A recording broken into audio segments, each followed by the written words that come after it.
اعوذ باللہ من الشیطان الرجیم بسم اللہ الرحمن الرحیم۔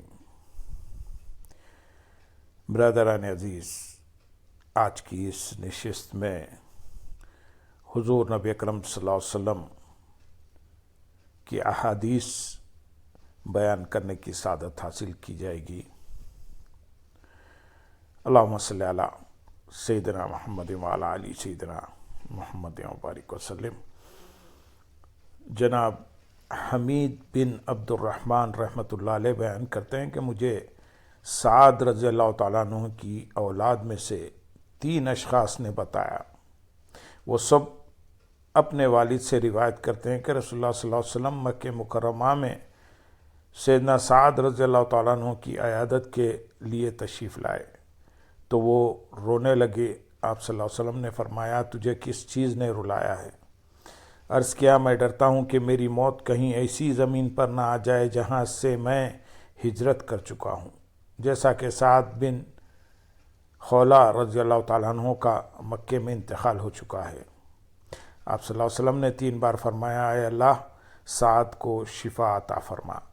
پھر سیدنا سعد رضی اللہ تعالیٰ عنہ نے عرض کیا، میرے پاس بہت مال ہے اور میری وارث میری ایک بیٹی ہے، کیا میں اپنے پورے مال کی وصیت کر دوں؟ آپ صلی اللہ علیہ وسلم نے فرمایا، نہیں۔ انہوں نے عرض کیا، کیا 2/3 کی وصیت کر دوں؟ فرمایا نہیں۔ عرض کیا، آدھے مال کی؟ آپ نے فرمایا نہیں۔ پھر عرض کیا 1/3 کی؟ آپ صلی اللہ علیہ وسلم نے فرمایا، ہاں 1/3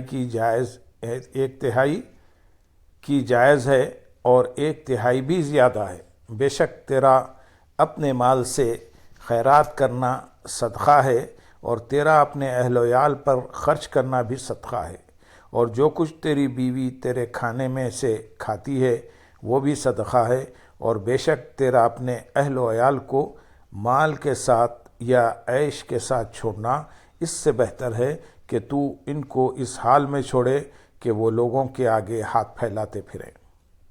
آپ صلی اللہ علیہ وسلم نے اپنے ہاتھ سے اشارہ کرتے ہوئے فرمایا، اللہم صلی علی سیدنا محمد وعلی آل سیدنا محمد وبارک وسلم۔ جناب ابو اسما رحمۃ اللہ علیہ بیان کرتے ہیں کہ جس نے اپنے بھائی کی عیادت کی وہ خرفہ جنت میں ہوگا۔ میں عاصم رحمۃ اللہ علیہ نے ابو خلابہ رحمۃ اللہ علیہ سے کہا، جنت میں خرفہ کیا چیز ہے؟ انہوں نے کہا، اس کے میوے جات ہیں۔ میں نے ابو خلابہ رحمۃ اللہ علیہ سے پوچھا، اس حدیث کو ابو اسما رحمۃ اللہ علیہ نے کس سے روایت کیا ہے؟ انہوں نے کہا، سیدنا ثوبان رضی اللہ تعالیٰ عنہ سے۔ انہوں نے رسول اللہ صلی اللہ علیہ وسلم سے روایت کیا ہے۔ دوسری سند میں جناب ابو خلابہ نے ابو اشعث رحمۃ اللہ علیہ سے، انہوں نے جناب ابو اسما الرجی رحمۃ اللہ علیہ نے سیدنا ثوبان رضی اللہ تعالیٰ عنہ سے، انہوں نے نبی کریم صلی اللہ علیہ وسلم سے اسی طرح روایت کیا ہے۔ اللہم صلی علی سیدنا محمد وعلی آل سیدنا محمد وبارک وسلم۔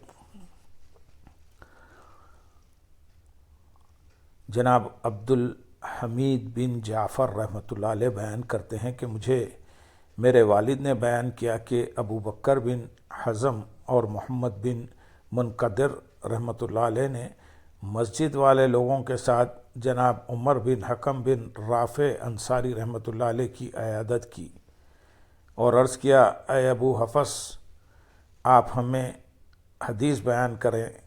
تو انہوں نے کہا، میں نے سیدنا جابر بن عبداللہ رضی اللہ تعالیٰ عنہ سے سنا۔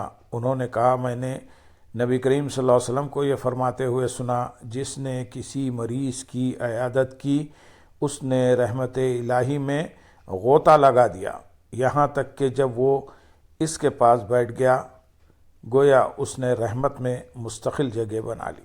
اللہم صلی علی سیدنا محمد وعلی آل سیدنا محمد وبارک وسلم۔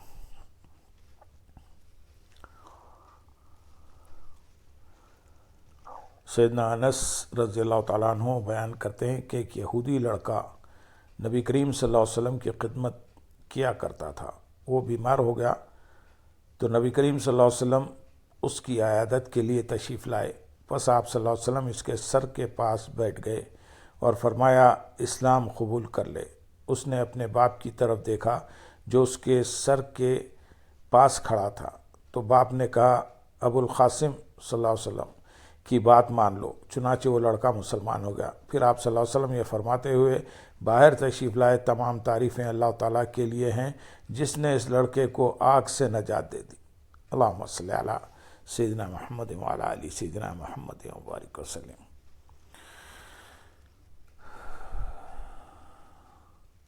سیدنا عائشہ رضی اللہ تعالیٰ عنہ بیان کرتی ہیں کہ جب نبی کریم صلی اللہ علیہ وسلم مدینہ تشریف لائے تو سیدنا ابو بکر اور سیدنا بلال رضی اللہ تعالیٰ عنہما کو بخار ہو گیا۔ میں ان دونوں کے پاس آئی اور میں نے کہا اے میرے ابا جان، آپ کا کیا حال ہے؟ اور اے بلال، آپ کا کیا حال ہے؟ سیدہ عائشہ رضی اللہ تعالیٰ عنہ بیان کرتی ہیں کہ جب بھی ابو بکر رضی اللہ تعالیٰ عنہ کو بخار کی شکایت ہوتی تو یہ اشعار پڑھتے تھے: ہر شخص اپنے گھر والوں میں صبح کرتا ہے اور موت اس کے تسمے سے بھی زیادہ قریب ہے۔ سیدنا بلال رضی اللہ تعالیٰ عنہ کا جب بخار اتر جاتا تو وہ بلند آواز سے یہ اشعار پڑھتے: کاش مجھے معلوم ہوتا کہ میں ایک رات وادی مکہ میں اس طرح گزار سکوں گا کہ میرے ارد گرد ازقر اور جلیل نامی گھاس کے جنگل ہوں گے، اور کیا پھر کبھی میں مجنا کے پانی پر وارد ہوں گا، اور کیا کبھی میرے لیے شامہ اور طفیل پہاڑ ظاہر ہوں گے۔ سیدنا عائشہ رضی اللہ تعالیٰ عنہ بیان کرتی ہیں کہ میں رسول کریم صلی اللہ علیہ وسلم کے پاس آئی اور آپ کو اطلاع دی تو آپ صلی اللہ علیہ وسلم نے دعا فرمائی: اے اللہ، ہمارے لیے مدینے کو مکے کی طرح یا اس سے بھی زیادہ محبوب بنا دے، اور اسے صحت بخش بنا دے، اور اس کے سا اور مد میں برکت فرما دے، اور اس کے بخار کو جفا کی طرف بھیج دے۔ اللہم صلی علی سیدنا محمد وعلی آل سیدنا محمد وبارک وسلم۔ سیدنا ابن عباس رضی اللہ تعالیٰ عنہما بیان کرتے ہیں کہ نبی کریم صلی اللہ علیہ وسلم ایک دیہاتی کی عیادت کے لیے تشریف لائے، اور نبی کریم صلی اللہ علیہ وسلم جب بھی کسی مریض کی عیادت کے لیے تشریف لے جاتے تو یہ دعا فرماتے تھے: ڈرنے کی کوئی بات نہیں، یہ بیماری تمہیں گناہوں سے پاک کر دے گی۔ اس دیہاتی نے کہا یہ بیماری پاک کرنے والی ہرگز نہیں ہے کہ یہ تو ایسا بخار ہے جو بوڑھے پر جوش مار رہا ہے تاکہ اسے قبروں کی زیارت کرا دے۔ آپ صلی اللہ علیہ وسلم نے فرمایا پھر ایسا ہی ہو۔ امام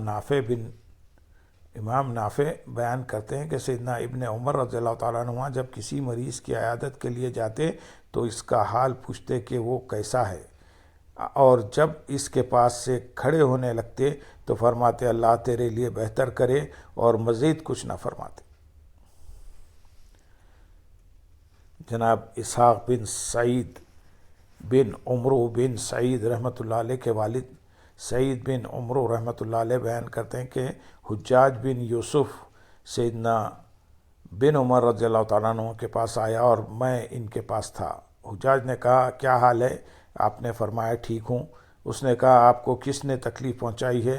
تو انہوں نے جواب دیا مجھے اس شخص نے تکلیف پہنچائی ہے جس نے اس دن ہتھیار اٹھانے کا حکم دیا جس دن ہتھیار اٹھانا حلال نہیں تھا۔ اس سے مراد حجاج ہی تھا۔ سیدنا عبداللہ بن عمرو بن عاص رضی اللہ تعالیٰ عنہ فرماتے ہیں شراب خور جب بیمار ہو جائے تو ان کی عیادت نہ کرو۔ جناب حارث بن عبید اللہ انصاری رحمۃ اللہ علیہ بیان کرتے ہیں کہ میں نے سیدہ ام درداء رضی اللہ تعالیٰ عنہ کو کچاوے پر دیکھا جو لکڑی کا بنا ہوا تھا اور اس پر پردہ نہیں تھا۔ اہل مسجد میں سے ایک انصاری آدمی کی عیادت کے لیے تشریف لائی تھی۔ اللہم صلی علی سیدنا محمد وعلی آل سیدنا محمد وبارک وسلم۔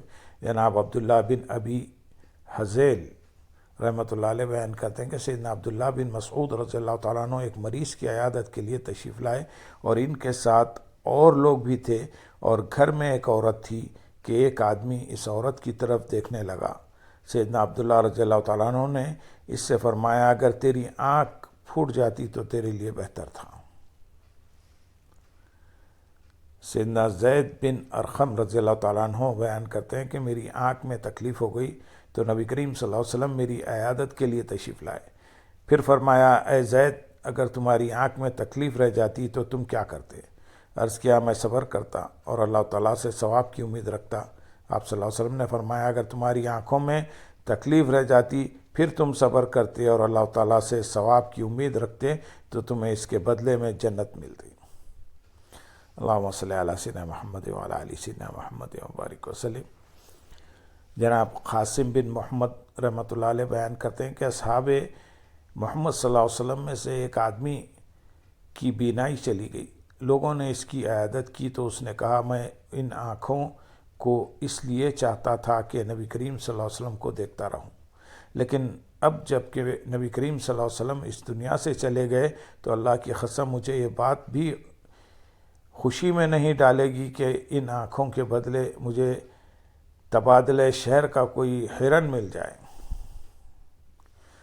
سیدنا انس رضی اللہ تعالیٰ عنہ بیان کرتے ہیں کہ میں نے نبی کریم صلی اللہ علیہ وسلم کو یہ فرماتے ہوئے سنا اللہ عز و جل نے فرمایا جب میں کسی کو اس کی دو پیاری چیزوں یعنی آنکھوں کی تکلیف میں آزماتا ہوں پھر وہ صبر کرتا ہے تو میں اسے اس کے بدلے میں جنت دیتا ہوں۔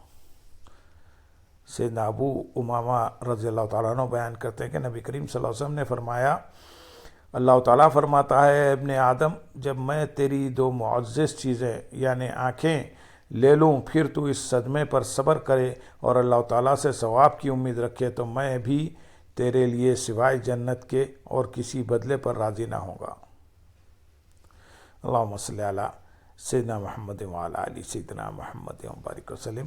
سیدنا ابن عباس رضی اللہ تعالیٰ عنہ بیان کرتے ہیں کہ نبی کریم صلی اللہ علیہ وسلم جب کسی مریض کی عیادت فرماتے تو اس کے سر کے پاس بیٹھتے تھے، پھر 7 مرتبہ یہ دعا کرتے میں عظمت والے اللہ سے سوال کرتا ہوں جو عرش عظیم کا رب ہے کہ تجھے شفا عطا فرمائے۔ چنانچہ اگر اس کی موت آنے میں تاخیر ہوتی تو اس دعا سے وہ اپنی تکلیف سے عافیت پاتا۔ جناب ربیہ بن عبداللہ رحمۃ اللہ علیہ بیان کرتے ہیں کہ ہم امام حسن بصری رحمۃ اللہ علیہ کے ساتھ جناب قتادہ رحمۃ اللہ علیہ کی عیادت کرنے کے لیے گئے۔ حسن بصری رحمۃ اللہ علیہ ان کے سر کے پاس بیٹھ گئے اور ان کی خیریت دریافت کی، پھر ان کے لیے دعا فرمائی اے اللہ اس کے دل کو شفا عطا فرما اور اسے بیماری سے شفا عطا فرما۔ اللہم صلی علی سیدنا محمد وعلی آل سیدنا محمد وبارک وسلم وآخر دعوانا ان الحمد للہ رب العالمین۔ سبحان